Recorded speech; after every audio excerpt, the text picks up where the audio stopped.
प्रेम से बोलिए शंकर भगवान की जय। माता गौरा पार्वती की जय। गुरु भाई बहना, मैं एक कथा सुनाने जा रही हूँ। इस कथा को पूरा सुनिए और रह जानिए। आदि नहीं, आदि सुनने में शिव गुरु का अपमान होती है, पूरा सुनने में ज्ञान होती है। इसलिए कथा को पूरा सुनिए और रह जानिए। हर हर महादेव, घर घर महादेव। गुरु भाई बहना, एक राजा थे। वो बड़े महान राजा थे। राजा प्रतिदिन दान पुण्य किया करते थे, राज दरबार लगाते थे और राज दरबार में प्रतिदिन अन्न धन सोना चांदी दान करते थे। राजा साहब का कोई कमी नहीं था। एक दिन राजा साहब गहरे नींद में सोए हुए थे। अचानक सवेरे उठे और अपने मंत्री से कहते हैं कि चलो मेरे साथ जल्दी से। कहने लगे कि महाराज कहाँ चले, अभी तो सूरज भी नहीं उगा है, सूरज तो उगने दीजिए।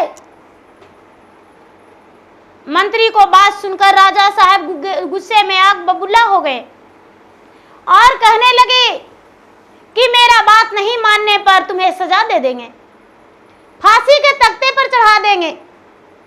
मंत्री घबरा उठे और घबरा कर कहने लगे, नहीं महाराज, आपके साथ तो अवश्य ही चलेंगे। ठीक है, चलते हैं। राजा साहब घोड़े सवार हो गए, मंत्री भी साथ में चल दिए। चलते चलते चलते चलते चलते चलते एक तेली के घर गए और तेली के घर जाकर कहते हैं, घर के उस गांव में, तेली का गांव में जाकर और कहते हैं कि क्या शंकर तेली है? तो लोग बोले कि भाई शंकर तेली तो नहीं है, तो शंकर तेली से हमें मिलना है। कहते हैं राजा साहब, शंकर तेली तो आपसे कभी जीवन में नहीं मिल सकता है। राजा बोले कि भाई कोई सजा हम उसको नहीं देंगे, फांसी के तख्ते पे नहीं चढ़ाएंगे, बस शंकर तेली से हमको मिलना है। कहते हैं कि नहीं, आपसे शंकर तेली नहीं मिलेंगे। राजा साहब बार बार दोहरा रहे हैं बात को, आखिर शंकर तेली क्यों नहीं मुझसे मिलेगा? राजा साहब बात को समझिए, शंकर तेली तो बहुत पहले स्वर्ग की प्राप्ति हो गया। राजा साहब कहते हैं तो उसको बेटा से हमको मिलना है। ठीक है राजा साहब, चलिए। वहां के लोग शंकर तेली के बेटा के पास गए। उनका नाम बुद्धू तेली था। बुद्धू तेली सोकर उठे थे, दरवाजे पर बैठे हुए थे। राजा साहब पहुंचे तो बुद्धू तेली राजा साहब को बड़े अच्छे तरीका से पहचानते थे।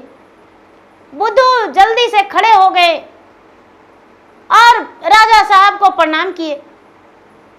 कहने लगे, क्या बात है राजा साहब, आपका यदि जरूरी था तो आपके घर हम खुद चलाते, आखिर आप आने का कष्ट किए। राजा साहब बोले, क्या तुम्हारे घर राई और सरसों अभी भी पिराता है? बुद्धू तेली बोला, महाराज ये तो मेरा रोजी रोटी है, तो भला कैसे नहीं कर सकते हैं, मेरा गृहस्थी तो तेल पेरना ही है, इसलिए केलुआ चलाते हैं और हम तेल पेरते हैं, बेचते हैं। चलो अपने केलुआ के पास ले चलो। केलुआ के पास बुद्धू तेली ले गया राजा को। राजा बैल को देखने लगे। एक बूढ़ा बैल था, उनका पांव में चलने का ताकत नहीं था। राजा को देखकर वो बैल काने फड़फड़ाने लगा, पांव पटकने लगा और सर डोलाने लगा, जैसे राजा को ऐसे कुछ बात करना चाहता है। राजा साहब के देखकर आंखों में आंसू आ गया और बुद्धू तेली से कहते हैं कि भाई बताओ बुद्धू, ए बैल, तुमने कितना दिन से जोत रहे हो?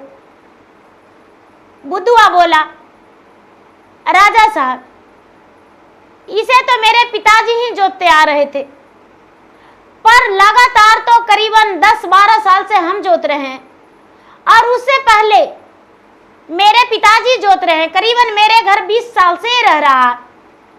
अच्छा, तुम्हारे घर 20 साल से ही पड़ा है? हाँ। अच्छा बताओ, बैल के कितने पैसे लोगे? बुद्धुआ बोला, राजा साहब, यदि आपके काम में आ जाता है तो आप इसे ले जाइए। ऐसे भी बूढ़ा हो चुका है, लेकिन मेरा तो रोजी रोटी है, भला इसको कैसे खड़ा रख करके खिलाएंगे? तेल केलुआ में चलवाते हैं, तेल पिराता है, इसको भोजन देते हैं। राजा साहब अपने कुर्ते का पैकेट में हाथ डाले और 20 रुपया निकाले। 20 रुपया बुद्धुआ को दे दिए। बुद्धुआ 20 रुपया देखकर बड़ा चकित हो गया कि अरे, 20 रुपया में तो मेरा एक जोड़ी सुंदर सुंदर बैल हो जाएगा। नौजवान, राजा साहब आखिर इस बूढ़े बैल को क्या करेंगे? मुझसे खरीद लिए इस बूढ़े बैल को 20 रुपया में, क्या बात हो सकता है? लेकिन बुद्धू कुछ नहीं बोला, बुद्धू तेली, और राजा साहब को बैल दे दिया। थोड़ा दूर अरियात दिया। राजा साहब घोड़ा को बोले कि जाओ रे घोड़ा, मेरे दरवाजे पे चल जाना। घोड़ा चला गया और राजा साहब बैल के साथ पीछे पीछे जाने लगे। राजा के जो मंत्री थे बैल को ले जाने लगे। बैल बड़ा प्रेम से धीरे धीरे जा रहा था।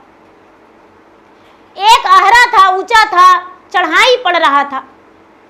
वहां पर बैल हांफने लगा, बहुत थका थका जैसा हांफने लगा।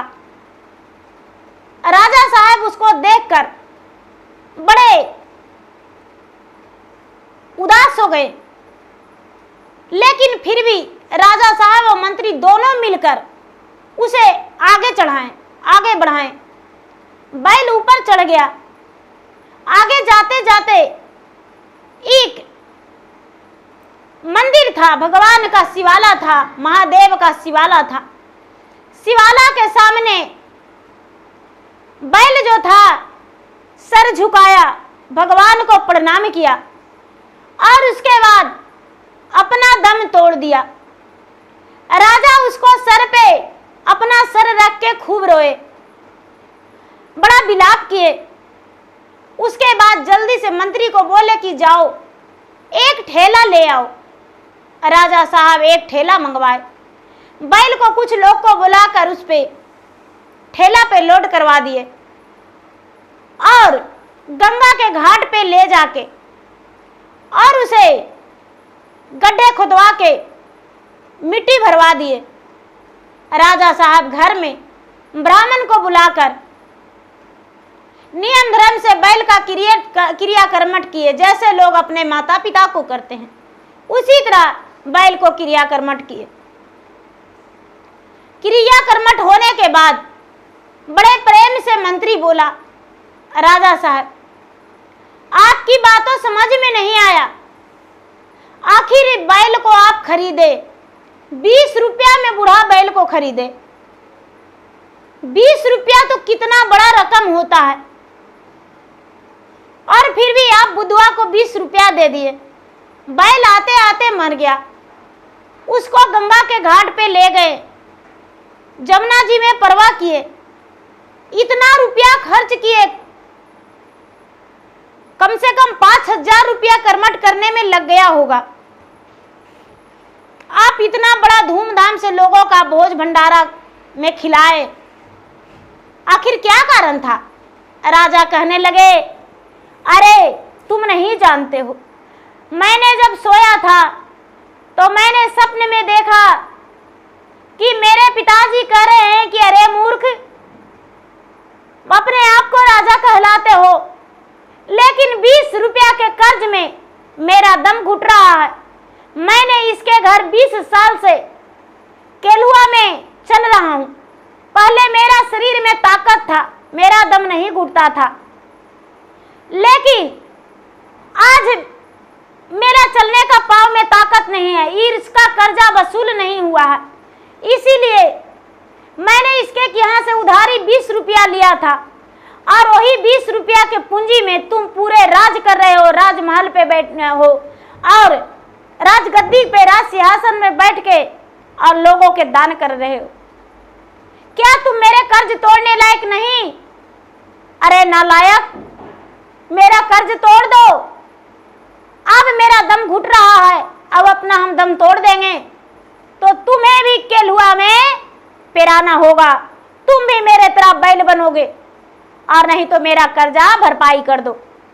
इसीलिए मैंने गया और मैं उस बैल को 20 रुपया में खरीद लिया और बैल आते आते रास्ता में सचमुच में शिव मंदिर के पास अपना दम तोड़ दिया। मुझे यकीन हो गया कि सचमुच में मेरा सपना सही था और मेरे पिताजी का आत्मा उस बैल में था। मेरे पिताजी को जब मृत्यु को प्राप्त हुआ था तो बैल योनि में जन्म लिए थे। मेरे पिता का मरे हुए 22 वर्ष हो गया और उस बैल को केलुआ में चलते 20 वर्ष, यानी 2 वर्ष के उस बैल था, बछड़ा था, तब वो साहू जी ने खरीदा था और अपने केलुआ में जोत रहा था। और फिर भी मेरे पिताजी अपने कर्ज नहीं अदा कर पाए थे, इसलिए मैंने उस कर्ज को तोड़ा। मैं बैल को नहीं खरीदा, मैं तो बस छुटकारा अपने पिता को दिलवाया, अपने उनको प्राण को। इतना कहते ही राजा साहब के आंखों में आंसू भर गया और सभी को कहने लगे कि पिता को कर्ज यदि बेटा नहीं अदा करे तो वो बेटा नहीं है।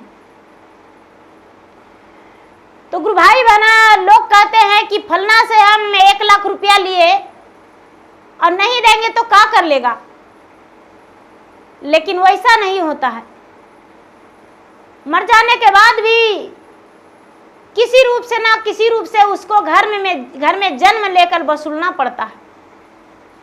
देखने में लोग के लगता है कि नहीं दिए, लेकिन ऐसा बात नहीं होता है। लोग को भरपाई करना पड़ता है, चाहे जिस रूप से करे, करना पड़ता है। तो गुरु भाई बहना, मेरा वीडियो यदि अच्छा लगे तो मेरा वीडियो को लाइक करें, शेयर करें। चैनल पर यदि नए हैं तो चैनल का सब्सक्राइब करें, बेल आइकन घंटी को दबाएं, जो कि मेरा वीडियो का नोटिफिकेशन सबसे पहले आपके पास जाए और आप मेरा वीडियो को सुन सके, देख सके। और कमेंट बॉक्स में हर हर महादेव जरूर लिखे। धन्यवाद। हर हर महादेव, घर घर महादेव।